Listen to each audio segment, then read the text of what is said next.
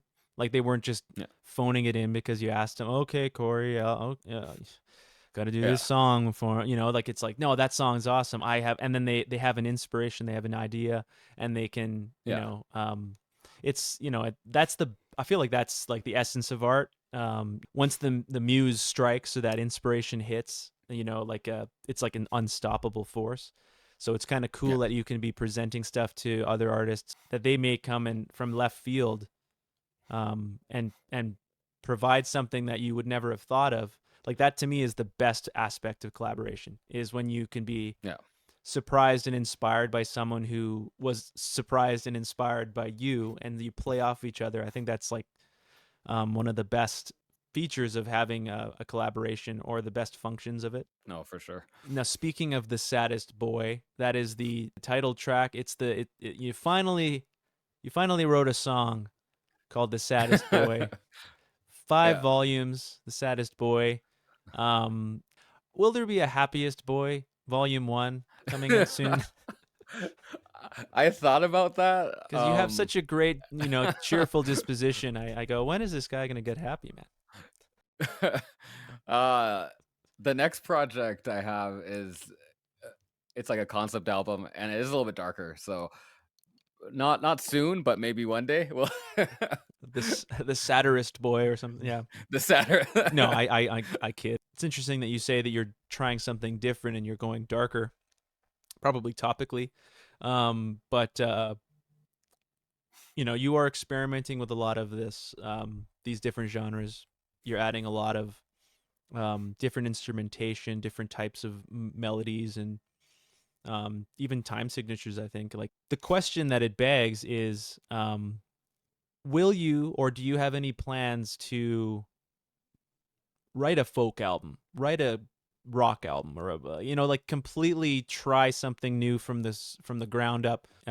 Is that something that you would want to pursue, or is it always like, is rap the first love, and that's always going to be something that you would prefer to stay within that genre? No, I definitely I want to write like an opera or like a classical project that's like a fully Hmm. operatic thing at some point. I'd love to be like the frontman of a band, like a rock or Yeah. metal band. I think Hmm. I could do so. Yeah, no, I definitely am not attached to any specific genre. Yeah.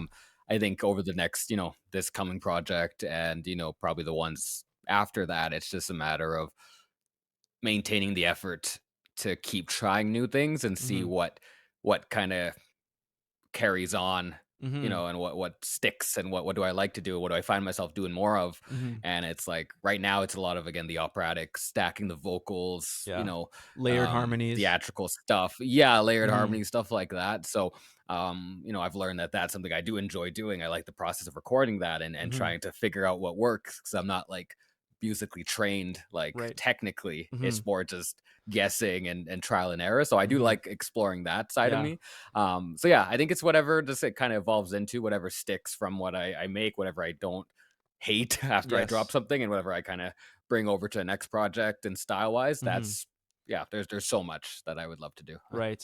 Because it like obviously, Core Malakian, Darren Malakian, System of a Down. That is something that has been a huge. They have been a huge influence on you, and you can tell Yes. not just because you're wearing the shirt for those out there that are watching the video version on YouTube, but this is obviously something that's always been a huge influence on you, and we both share that because I think that they are one of the most unique bands ever. I think they have such a Yeah. range, and when I think of where you could go, even if it's just like for one album, I would love to hear you with some metal behind you, because it feels like it's right there, especially with Yeah.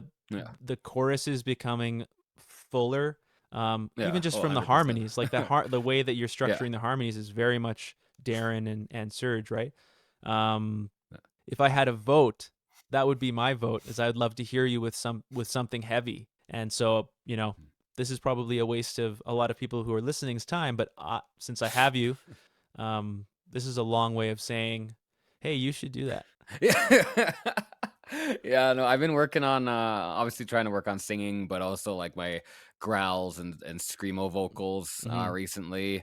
And just some other vocal techniques. Like I really do want to take singing lessons at some point just to fine tune everything because I Hmm. would love to, like I said, for it to be like the front man of a band. I think just with how I perform and stuff would be an interesting Yeah. combination. And yeah, doing some more metal and rock based stuff and Hmm. incorporating all this other stuff into it. I think, Yeah. approaching it the same way, being very weird and experimental, but in a Yeah. more band oriented field would be Hmm. cool. Well, you already have the stage presence, right? I mean, as a frontman, because you've been through the trenches, and that's what I was saying at the start of the interview. Is just like, I think rappers have the hardest job there is, because there's nothing else on the stage. It's just Yeah. like it's a microphone. Good luck. You know, because even the DJs are usually off to the side, or they're elevated behind, like they're away from you in some ways. So it's like, Yeah, it you depends know, on the DJ. Sometimes yeah. they're just there and they're, hidden away pressing play. Sometimes they're like Mhm. interactive. Right. I've I had a guess. couple of good DJs where Mhm. they're like, they're the hype man in their own way, and it's like, okay, cool. They know what they're doing. They can Mhm. find those empty spots, get the crowd into it, but not everybody does that. So a lot of times it is just you, and Yeah. it's like, it's fun, it's great. You get the Mhm. spotlight to yourself, but it's also can easily be the most awkward or weirdest thing ever if you do Oh it the yeah. wrong way. Totally. Yeah. Switching gears a little bit. It's no secret that drums and rap percussion is a huge part of what makes rap. Just given the fact that there's the natural connection between that rhythm and what has inspired almost the genre, right? And you do your own beats. You don't outsource them. Oh, But I think I know the secret to your success. I think I've found the okay. secret sauce. I've done the deep dive.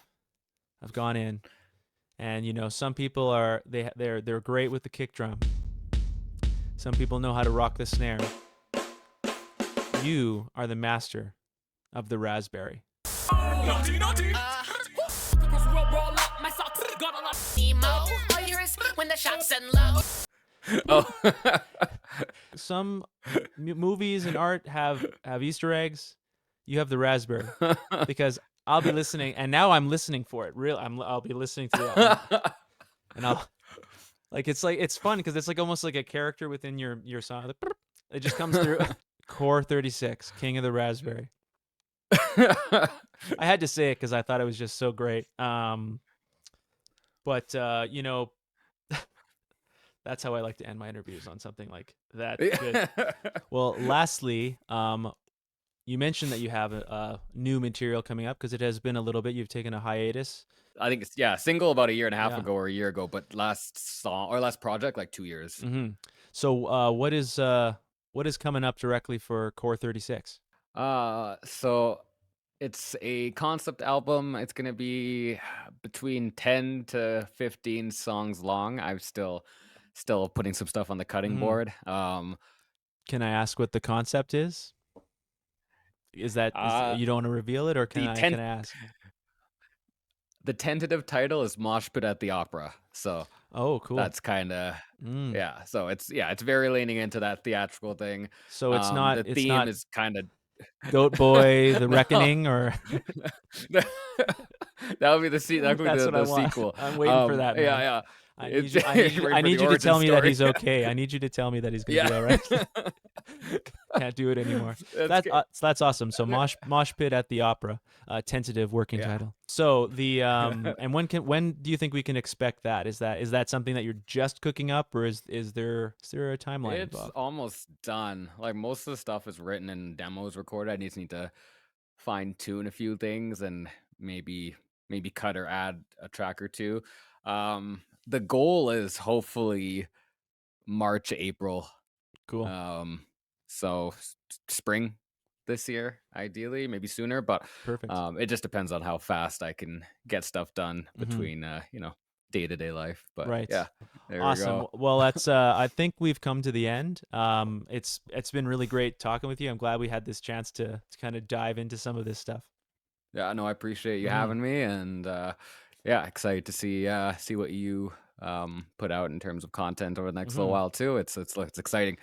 Yeah, and I'll have some links to do you have a YouTube page, Court? I can't remember if you actually have one. I know you have videos I have out. I have like a generated one from like when you subscribe One for, like, CD submit Baby or music to something like that? stream. Yeah, the Mhm. like Core 36 slash like topic or whatever that you have Oh, that yes, automatically. right. So Mhm. yeah, it's on there, but Yeah. definitely I just send people to like the actual streaming services or Right. even just Instagram or whatever. Yeah, so you any have of the those. Instagram page, which is Kohr36? Yeah, KOHR36. Yeah, we've come to the end. I thank those out there that are listening to the podcast or viewing it on YouTube. Hit that like button because I've heard that's important. And if you want to subscribe for more of this stuff, that helps too. But definitely thank you for listening this long, and we'll see you next time.